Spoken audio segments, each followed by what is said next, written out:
So this is a good question. What the heck is an NFT? I think a lot of people are struggling with this. I've struggled with it. I struggled with it in Tweet Storm that I now have some regrets about because I think I just overcomplicated it. I would say an NFT now, look at how it's defined. It says non-fungible token. So it's defined as a negative of something else. What is that something else? A fungible token. What does fungible mean? Fungible means interchangeable, right? So it's a non-interchangeable token. It's a unique token. Okay, how is that uniqueness enforced? Well, it can be enforced by some offline entity. Gary Vaynerchuk saying this is going to be a ticket for admission to my event.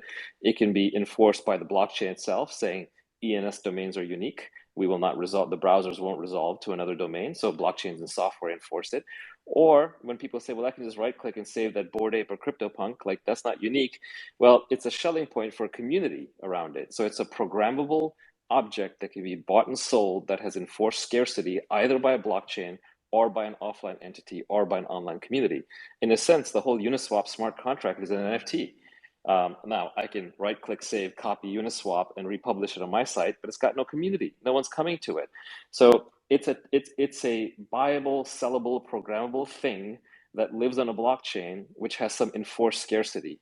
And the scarcity can come from some offline enforcement. It can come from in code enforcement, or it can come from social enforcement. And that last one is the one that throws people for a loop because they have no concept of social enforcement. They say, well, wait a minute, my Bored Ape copy is just as good as your original Bored Ape. Why is yours any better?